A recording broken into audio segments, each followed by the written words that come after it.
Hello friends, welcome to my YouTube channel. तो पिछले video में हमने आपको सिंहासन बत्तीसी की कहानी की शुरुआत की थी।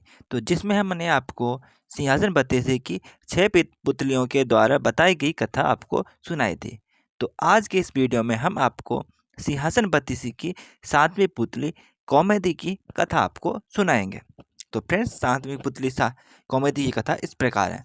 7वें दिन जैसे ही राजा भोज दरबार में पहुंचे और सिंहासन की तरफ बढ़े, 7वीं पुतली कौमुदी जागृत हो गई और राजा से बोली, हे राजन, इस सिंहासन पर बैठने की जिद त्याग दो। इस सिंहासन पर वही बैठ सकता है जो राजा विक्रमादित्य की तरह गुणवान हो। अगर तुम उनकी तरह एक गुण भी हो तो अवश्य इस सिंहासन पर बैठना। सुनो, मैं तुम्हें परम प्रतापी वीर विक्रमादित्य की कथा सुनाती हूँ। एक दिन राजा विक्रमादित्य अपने शयन कक्ष में सो रहे थे। अचानक उनकी नींद करुण क्रंदन सुनकर टूट गई। उन्होंने ध्यान लगाकर सुना तो रोने की आवाज़ नदी की तरफ से आ रही थी और कोई स्त्री रोए जा रही थी। विक्रम की समझ में नहीं आया कि कौन सा दुख उनके राज्य में किसी स्त्री को इतनी रात गए बिलक बिलक कर रोने को विवश कर रहा है। उन्होंने तुरंत राज परिधान पहना और कमर में तलवार लटकाकर आवाज की दिशा में चल पड़े। छिपड़ा के तट पर आकर उन्हें पता चला कि वह आवाज़ नदी के दूसरे किनारे पर बसे जंगल से आ रही है। उन्होंने तुरंत नदी में छलांग लगा दी तथा तैरकर दूसरे किनारे पर पहुँचे। फिर चलते चलते उस जगह पहुँचे जहाँ से रोने की आवाज़ आ रही थी। उन्होंने देखा कि झाड़ियों में बैठी एक स्त्री रो रही है। उन्होंने उस स्त्री से रोने का कारण पूछा। स्त्री ने कहा, वह कई लोगों को अपनी व्यथा सुना चुकी है, मगर कोई फायदा नहीं हुआ। राजा ने उसे विश्वास दिलाया कि वे उसकी मदद करने का हर संभव प्रयत्न करेंगे। तब स्त्री ने बताया कि वह एक चोर की पत्नी है और पकड़े जाने पर नगर कोतवाल ने उसे वृक्ष पर उल्टा टंगवा दिया है। राजा ने पूछा, क्या वह इस फैसले से खुश नहीं है? इस पर औरत ने कहा, उस फैसले पर कोई आपत्ति नहीं है, लेकिन वह अपने पति को भूखा प्यासा हटकता नहीं देख सकती, क्योंकि न्याय में इस बात की चर्चा नहीं कि वह भूखा प्यासा रहे, इसीलिए वह उसे भोजन तथा पानी देना चाहती है। विक्रम ने पूछा, अब तक उसने ऐसा किया क्यों नहीं? इस पर औरत बोली, उसका पति इतनी ऊंचाई पर टंगा हुआ है कि वह बगैर किसी सहायता के उस तक नहीं पहुंच सकती और राजा के डर से कोई भी दंडित व्यक्ति की मदद को तैयार नहीं होता। तब विक्रम ने कहा, वह उनके साथ चल सकती है। दरअसल वह औरत पिशाचनी थी और लटकने वाला व्यक्ति उसका पति नहीं था। वह उससे राजा के कंधे पर चढ़कर खाना चाहती थी। जब विक्रम उस पेड़ के पास गए तो वह उस व्यक्ति को चट कर गई। तृप्त होकर विक्रम को उसने मनचाही चीज मांगने को कहा। विक्रम ने कहा, वह अन्नपूर्णा का पात्र प्रदान करे, जिससे उनकी प्रजा कभी भूखी नहीं रहे। इस पर वह पिशाचनी बोली कि अन्नपूर्णा पात्र देना उसके बस में नहीं, लेकिन उसकी बहन प्रदान कर सकती है। विक्रम उसके साथ चलकर नदी किनारे आए, जहाँ एक झोपड़ी थी। पिशाचनी के आवाज़ देने पर उसकी बहन बाहर आई निकली। बहन को उसने राजा का परिचय दिया और कहा कि विक्रमादित्य अन्नपूर्णा पात्र के सच्चे अधिकारी हैं, अतः वह उन्हें अन्नपूर्णा प्रदान करें। उसकी बहन ने सहर्ष अन्नपूर्णा पात्र उन्हें दे दिया। अन्नपूर्णा लेकर विक्रम अपने महल की ओर रवाना हुए। तब तक भोर हो चुकी थी। रास्ते में एक ब्राह्मण मिला। उसने राजा से भिक्षा में भोजन मांगा। विक्रम ने अन्नपूर्णा पात्र से कहा कि ब्राह्मण को पेट भर भोजन कराएं। सचमुच तरह तरह के व्यंजन ब्राह्मण के सामने आ गए। जब ब्राह्मण ने पेट भर खाना खा लिया तो राजा से दक्षिणा लेना चाहा। ब्राह्मण अपनी आंखों से अन्नपूर्णा पात का चमत्कार देख चुका था, इसीलिए उसने कहा, अगर आप दक्षिणा देना ही चाहते हैं तो मुझे दक्षिणा स्वरूप यह पात्र दे दें, ताकि मुझे किसी के सामने भोजन के लिए हाथ नहीं फैलाना पड़े।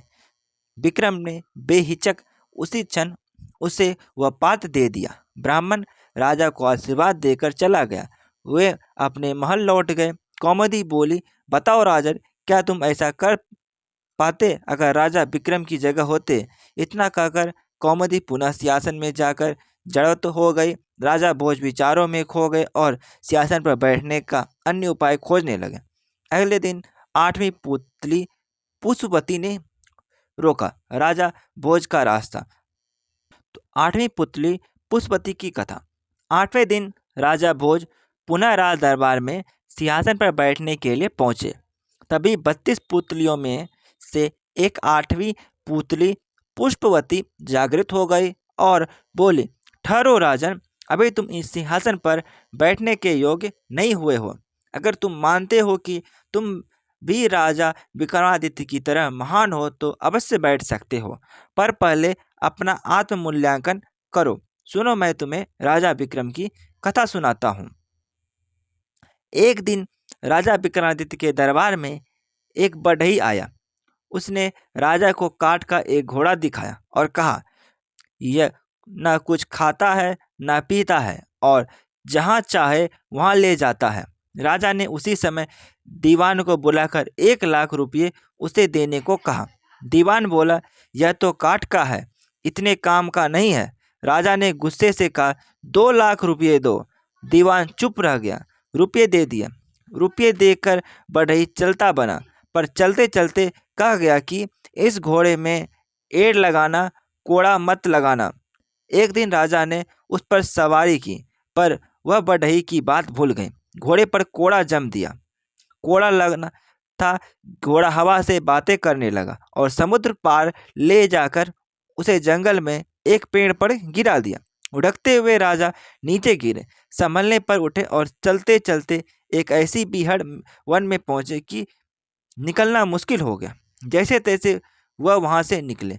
10 दिन में 7 कोस चलकर वह ऐसे घने जंगल में पहुंचे जहां हाथ तक नहीं सूझता।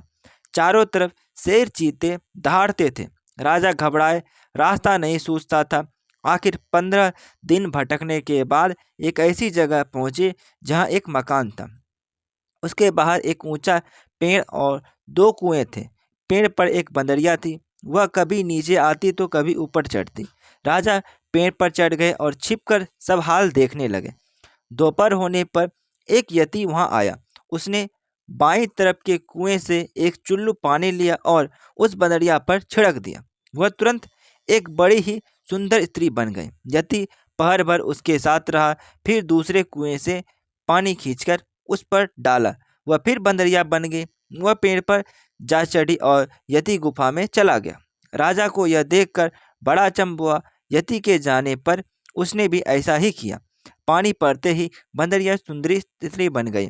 राजा ने जब प्रेम से उसकी ओर देखा तो बोली, हमारी तरफ ऐसे मत देखो, हम तपस्वी हैं, शाप दे देंगे तो तुम भस्म हो जाओगे। राजा बोला, मेरा नाम विक्रमादित्य है, मेरा कोई कुछ नहीं बिगाड़ सकता। राजा का नाम सुनते वह उनके चरणों में गिर पड़ी। बोली, हे महाराज, तुम अभी यहाँ से चले जाओ, नहीं तो यति आएगा और हम दोनों को शाप देकर भस्म कर देगा। राजा ने पूछा, तुम कौन हो? इस यति के हाथ कैसे पड़ी?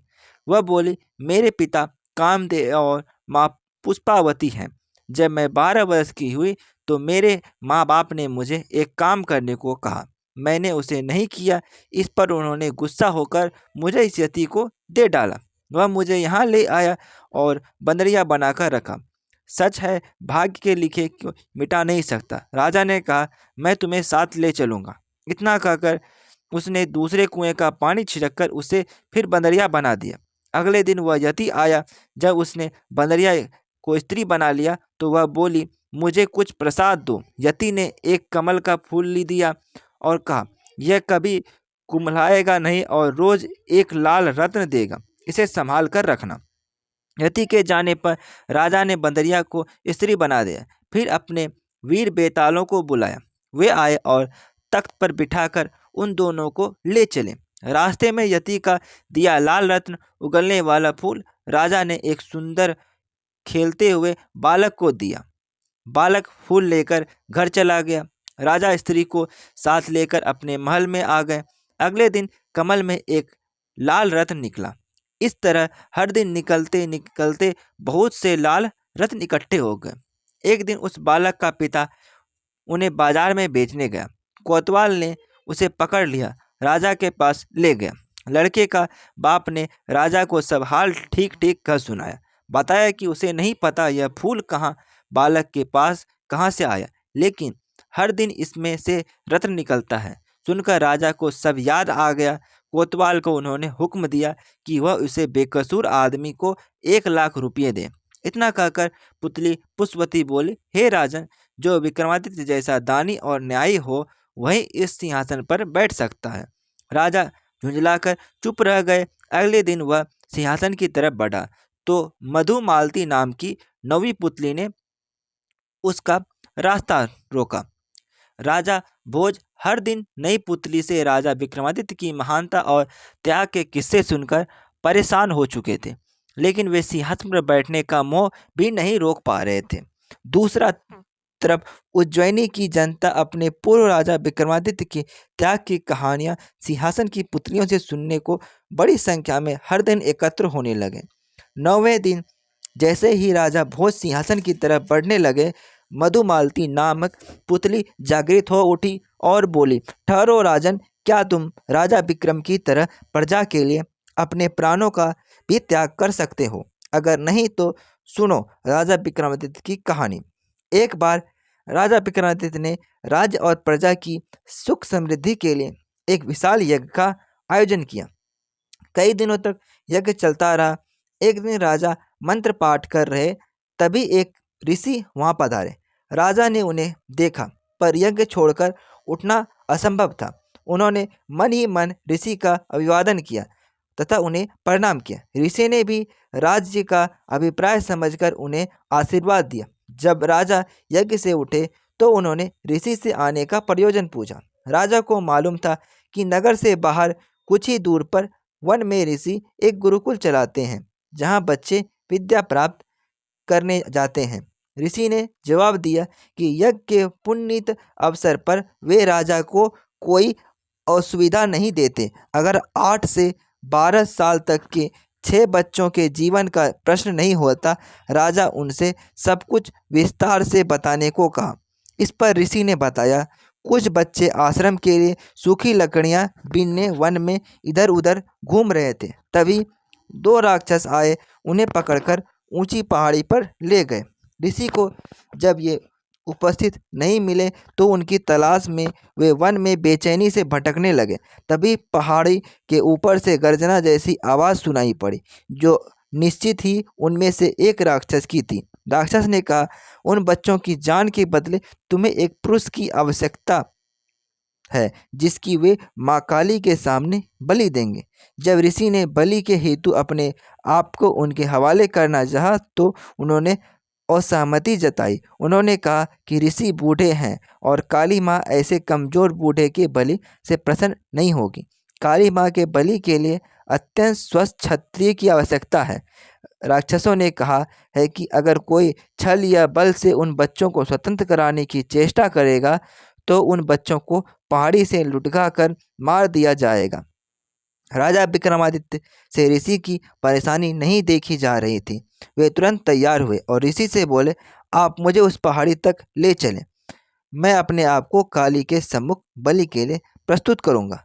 मैं स्वस्थ हूँ, क्षत्रिय भी हूँ, राक्षसों को कोई आपत्ति नहीं होगी। ऋषि ने सुना तो हतप्रभ रह गए। उन्होंने लाख मनाना चाहा, पर विक्रम ने अपना फैसला नहीं बदला। उन्होंने कहा, अगर राजा के जीवित रहते उसके राज्य की प्रजा पर कोई विपत्ति आती है तो राजा को अपने प्राण देकर भी उस विपत्ति को दूर करना चाहिए। राजा ऋषि को साथ लेकर उस पहाड़ी तक पहुँचे। पहाड़ी के नीचे उन्होंने अपना घोड़ा छोड़ दिया तथा पैदल ही पहाड़ पर चढ़ने लगे। पहाड़ी वाला रास्ता बहुत ही कठिन था, पर उन्होंने कठिनाई की परवाह नहीं की। वे चलते चलते पहाड़ की चोटी पर पहुंचे। उन्होंने पहुंचते ही राक्षस से बोला, बच्चों की रिहाई की शर्त मालूम है या नहीं? राजा ने कहा, वे सब कुछ जानने के बाद ही यहाँ आए हैं। उन्हें राक्षसों से बच्चों को छोड़ देने को कहा। एक राक्षस बच्चों को अपनी बाहों में लेकर उड़ा और उन्हें नीचे सुरक्षित पहुंचाया। दूसरा राक्षस उन्हें लेकर उस जगह आया जहां माँ काली की प्रतिमा थी और बलि वेदी बनी हुई थी। विक्रमादित्य ने बलि वेदी पर अपना सर बलि हेतु झुका दिया। वे जरा भी विचलित नहीं हुए। उन्होंने मन ही मन अंतिम समय समझकर भगवान का स्मरण किया। वह राक्षस खड्ग लेकर उनका सर धड़ से अलग करने को तैयार हुआ। अचानक उस राक्षस ने खड्ग फेंक दिया और विक्रम के गले लगा लिया। वह जगह एकाएक अद्भुत रोशनी तथा खुशबू से भर गया। विक्रम ने देखा कि दोनों राक्षसों की जगह इंद्र तथा पवन देवता खड़े थे।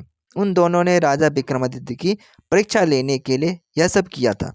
वे देखना चाहते थे कि विक्रम सिर्फ सांसारिक चीजों का दान ही कर सकता है या प्राणोत्सर्ग करने की भी क्षमता रखता है।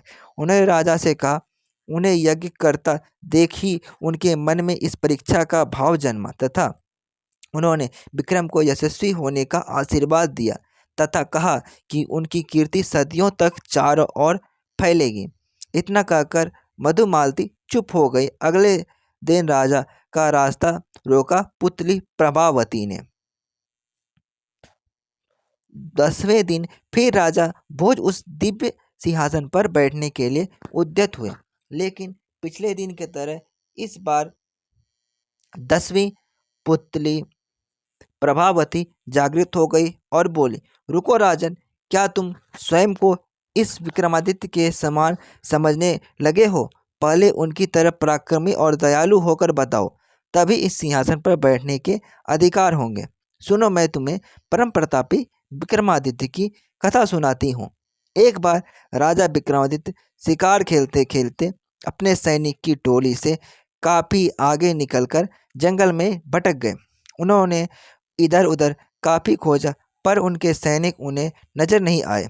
इसी समय उन्होंने देखा एक सुदर्शन युवक एक पेड़ पर चढ़ा और शाखा से उसने एक रस्सी बांधी। रस्सी में फंदा बना था।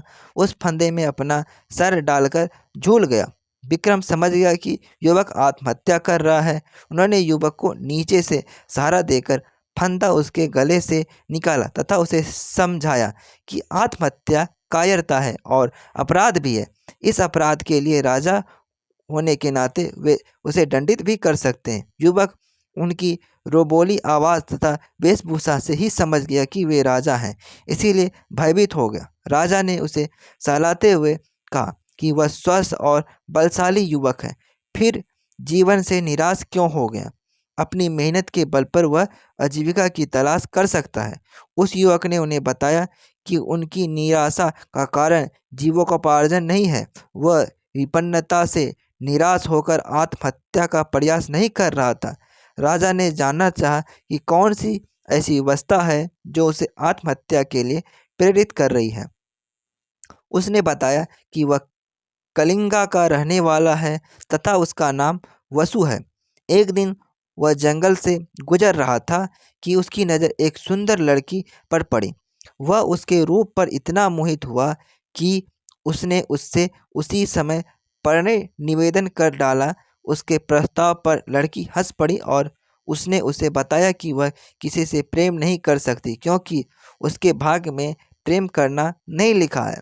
दरअसल वह एक राजकुमारी है जिसका जन्म ऐसे नक्षत्र में हुआ है कि उसका पिता ही उसे कभी नहीं देख सकता। अगर उसके पिता ने उसे देखा तो तत्क्षण उसकी मृत्यु हो जाएगी। इसीलिए उसके जन्म लेते ही उसके पिता ने नगर से दूर एक सन्यासी की कुटिया में भेज दिया और उसका पालन पोषण उसी कुटिया में हुआ। उसका विवाह भी उसी युवक से संभव है जो असंभव को संभव कर दिखा दे। उस युवक को जिससे मुझसे शादी करनी है खौलता तेल के कहाड़ में कूद कर जिंदा निकलकर दिखाना होगा। उसकी बात सुनकर वसु उस कुटिया में गया जहाँ उसके निवास था। वहां जाने पर उसने कई अस्थि पंजर देखे जो उस राजकुमारी से विवाह के प्रयास में खौलते कहाड़ के तेल में कूदकर अपनी जानों से हाथ धो बैठे थे। वसु की हिम्मत जवाब दे गए। वह निराश होकर वहां से लौट गया। उसने उसे भुलाने की लाख कोशिश की, पर उसका रूप सोते जागते उठते बैठते समय आंखों के सामने आ जाता। उसकी नींद उड़ गई। उसे खाना पीना नहीं अच्छा लगता। अब प्राणांत कर लेने के सिवा उसके पास कोई चारा नहीं बचा है। विक्रम ने उसे समझाया कि उस राजकुमारी को पाना सचमुच असंभव है, इसीलिए वह उसे भूलकर किसी और को जीवन संगनी बना ले। लेकिन युवक नहीं माना। उसने कहा कि विक्रम ने उसे व्यर्थ ही बचाया। उन्होंने उसे मर जाने दिया होता तो अच्छा होता। विक्रम ने उससे कहा कि आत्महत्या पाप है और यह पाप अपने सामने वह नहीं होता देख सकता। उन्होंने उसे वचन दिया वे राजकुमारी से उसका विवाह कराने का हर संभव प्रयास करेंगे। फिर उन्होंने माँ काली द्वारा प्रदत्त दोनों बेतालों का स्मरण किया। दोनों बेताल पलक झपकते ही उपस्थित हुए तथा कुछ ही देर में उन दोनों को लेकर उस कुटिया में आए जहां राजकुमारी रहती थी। वह बस कहने को कुटिया थी। राजकुमारी की सारी सुविधाओं का ख्याल रखा गया था। नौकर चाकर, राजकुमारी का मन लगाने के लिए सखी सहेलियां थी।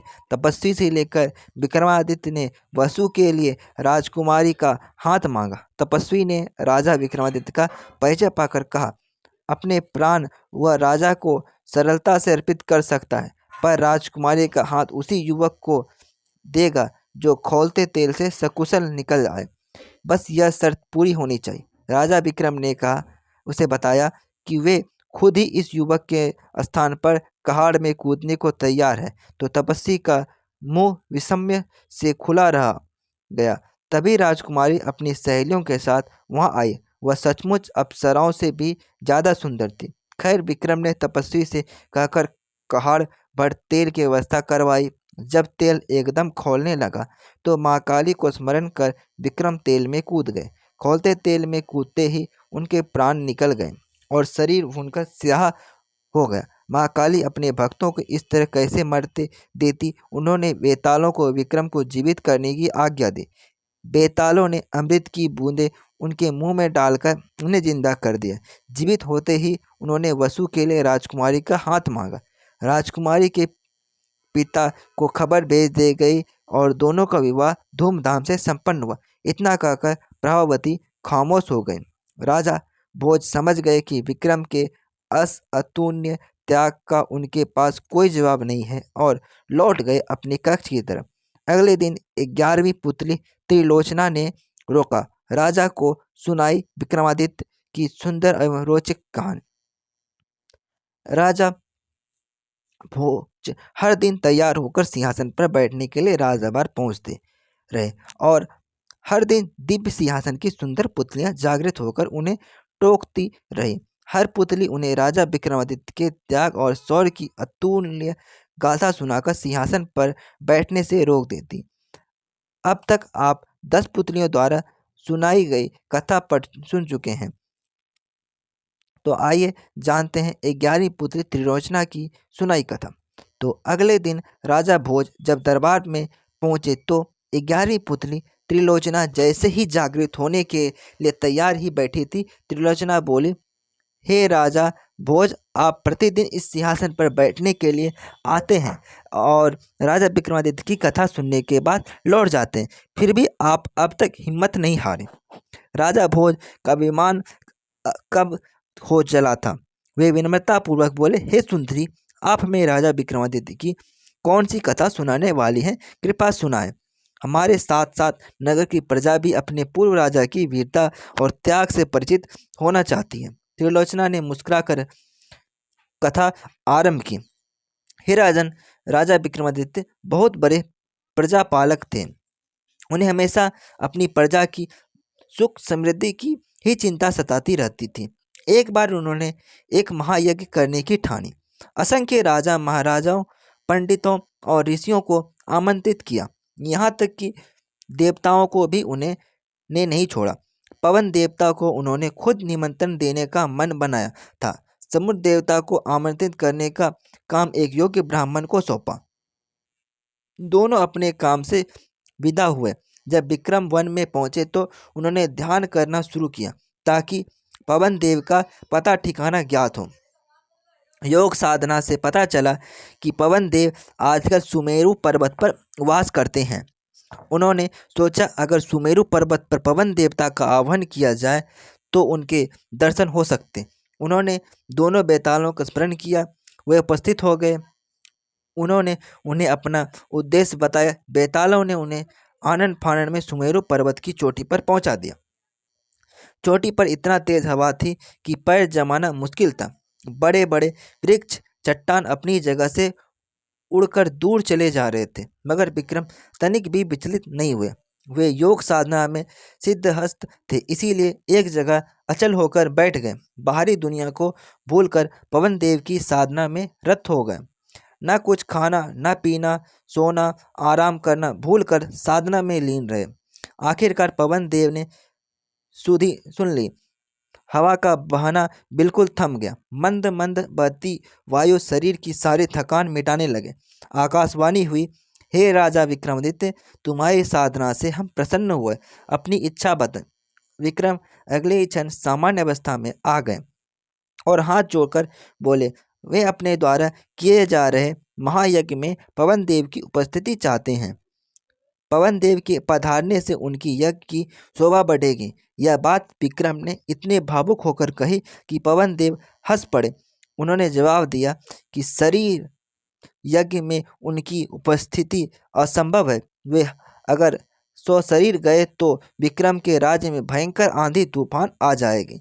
सारे लहराते खेत, पेड़ पौधे, महल, झोपड़ियां सब की सब उजड़ जाएंगी। रही उनकी उपस्थिति की बात तो संसार के हर कोने में उनका वास है, इसीलिए वो प्रत्यक्ष रूप से उस महायज्ञ में उपस्थित रहेंगे। विक्रम उनका अभिप्राय समझकर चुप हो गए। पवन देव ने उन्हें आशीर्वाद देते हुए कहा कि उनके राज्य में कभी भी अनावृष्टि नहीं होगी और कभी दुर्भिक्ष का सामना उनकी प्रजा नहीं करेगी।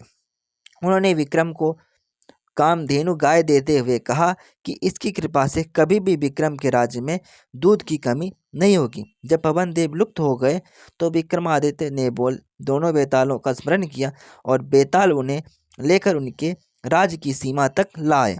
जिस ब्राह्मण को विक्रम ने समुद्र देवता को आमंत्रित करने का भार सौंपा था, वो काफ़ी कठिनाइयों को झेलता हुआ सागर तट पर पहुंचा। उसने कमर तक सागर में घुसकर समुद्र देवता का आह्वान किया। उसने बार बार दोहराया कि महाराजा विक्रमादित्य महायज्ञ कर रहे हैं और उनका दूत बनकर उन्हें आमंत्रित करने आया है। अंत में समुद्र देवता असीम गहराई से निकलकर उसके सामने प्रकट हुए। ब्राह्मण से कहा, उन्हें उस महायज्ञ के बारे में पवन देवता ने सब कुछ बता दिया है। वे पवन देव की तरह विक्रमादित्य के आमंत्रण का स्वागत तो करेंगे, लेकिन 100 शरीर वहां सम्मिलित नहीं कर सकते। ब्राह्मण ने समुद्र देवता से अपना आशय स्पष्ट करने का सादर निवेदन किया तो वे बोले, अगर वे यज्ञ में सम्मिलित होने गए तो उनके साथ अथाह जल भी जाएगा और उसके रास्ते में पड़ने वाली हर चीज डूब जाएगी। चारों ओर प्रलय की स्थिति पैदा हो जाएगी, सब कुछ नष्ट हो जाएगा। जब ब्राह्मण ने जानना चाहा कि उसके लिए उनका क्या आदेश है तो समुद्र देवता बोले कि वे विक्रम को सकुशल महायज्ञ संपन्न कराने के लिए शुभकामनाएं देते हैं और प्रत्यक्ष रूप में यज्ञ में अद्योपति विक्रम उन्हें महसूस करेंगे, क्योंकि जल की एक एक बूंद में उनका वास है। यज्ञ में जो जल प्रयुक्त होगा उसमें भी वे उपस्थित रहेंगे। उसके बाद उन्होंने ब्राह्मण को 5 रत्न और 1 घोड़ा देते हुए कहा, मेरी ओर से राजा विक्रमादित्य को यह उपहार दे देना। ब्राह्मण घोड़ा और रत्न लेकर वापस चल पड़ा। उसको पैदल चलता देख वह घोड़ा मनुष्य की बोली में उससे बोला कि इस लंबे सफर के लिए वह उसकी पीठ पर सवार क्यों नहीं हो सकता। उसके ना नुकुर करने पर घोड़े ने उसे समझाया कि वह राजा का दूत है, इसीलिए उसके उपहार का उपयोग वह कर सकता है। ब्राह्मण जब राजी होकर बैठ गया तो वह घोड़ा पवन वेग से उसे विक्रम के दरबार ले आया। घोड़े की सवारी के दौरान उसके मन में इच्छा जगी, काश यह घोड़ा मेरा होता। जब विक्रम को उसने समुद्र देवता से अपनी बातचीत सविस्तार बताई और उन्हें उनके दिए हुए उपहार दिए, तब बिना कुछ कहे ही राजा विक्रांत ने कहा कि पांचों रत्न तथा घोड़ा ब्राह्मण को ही प्राप्त होने चाहिए, क्योंकि रास्ते में आने वाली सारी कठिनाइयां उसने राजा की खातिर हंसकर झेली। उनकी बात समुद्र देवता तक पहुंचाने के लिए उसने कठिन साधना की। ब्राह्मण रत्न और घोड़ा पाकर अति प्रसन्न हुआ। इतना कहकर त्रिलोचना बोले, राजन, विक्रमादित्य के द्वारा प्रजापालक और अत्यंत दयालु राजा ना हुआ है और ना होगा। अगर इस सिंहासन में बैठने की लालसा है तो आपको भी उनके गुणों को आत्मसात करना होगा। त्रिलोचना पुनः पुतली रूप में सिंहासन पर स्थापित हो गए। अगले दिन 12वीं पुतली पद्मावती ने राजा भोज का रास्ता रोका। तो फ्रेंड्स, इसकी आगे की कथा हम आपको अगले वीडियो में बताएंगे।